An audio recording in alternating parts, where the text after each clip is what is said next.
隨住醫療科技嘅進步，人類嘅預期壽命越嚟越長，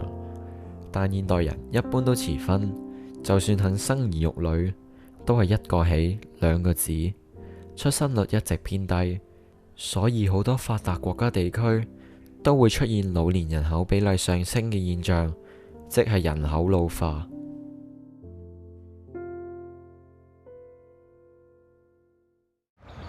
聽到人口老化呢4個字，好多人會即刻聯想到用喺老人家身上嘅開支越嚟越多，造成社會沉重嘅負擔。但有人認為人口老化意味着商機無限，正正係開拓銀髮市場嘅好時機。咁究竟人口老化會帶嚟咩危同機呢？而身為年青人嘅我哋又可以點面對呢？根據規劃署喺2010年底發表嘅人口分佈推算報告書，預計香港65歲以上長者嘅人口比例將會由2009年嘅12.8%上升至2019年嘅17.4%，而統計處推算到咗2039年更加會上升至28%，即平均約每4個香港人就會有一個係65歲以上嘅長者。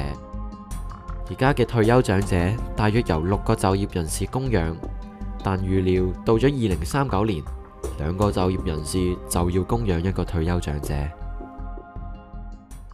人口老化係政府面臨緊嘅一大難題。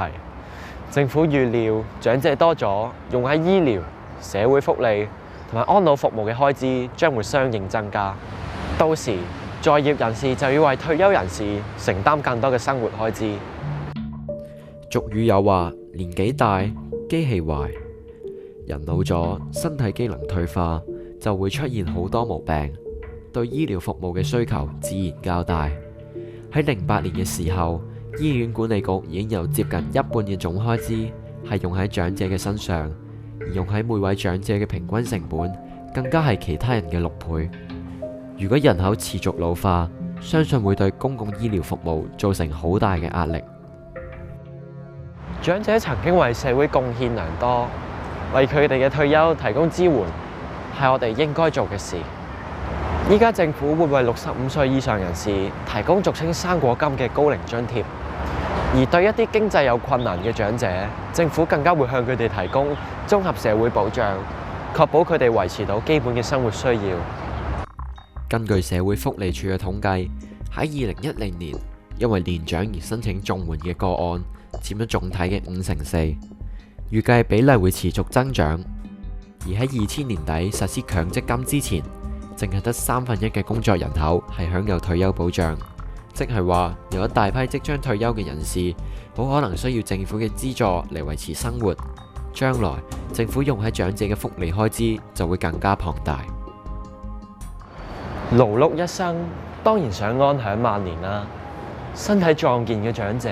會選擇居家安老或者回鄉安老，身體比較差嘅就可能需要專人照顧，入住護老院或者安老院啦。根據社會福利署嘅統計，輪候入住公營或資助安老院，平均都要等3至4年。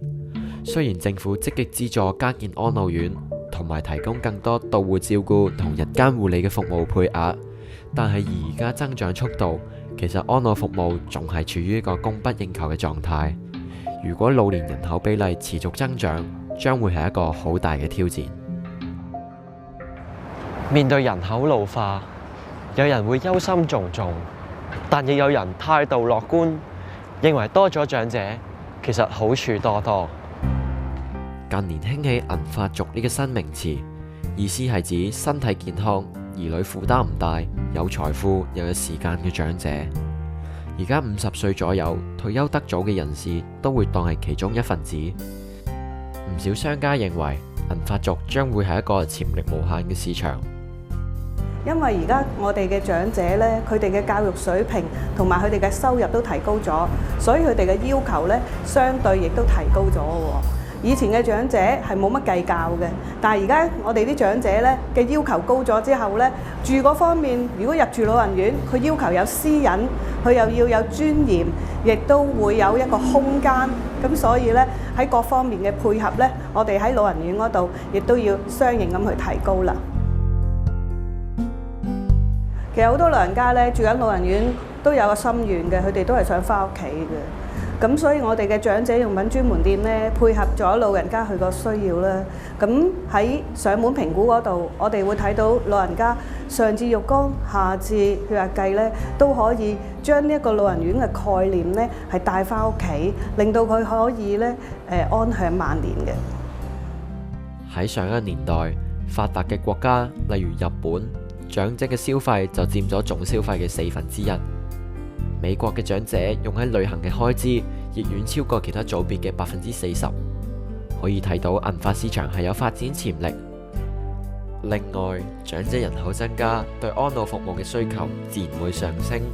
從而製造唔少嘅就業機會。而家越嚟越多人係加入呢個銀髮市場㗎啦。以我哋公司為例咧，無論前線或者後勤咧，都有好多年輕人喺裏邊㗎。嚟緊我哋亦都會舉辦一啲課程啦，係令到年輕嘅一輩咧可以加入我哋呢一個行業嘅。正所謂家有一老，如有一寶。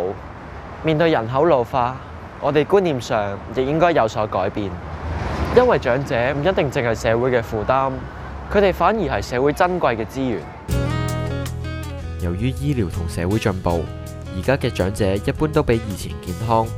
教育水平亦比較高。唔少長者退休後其實係退而不休，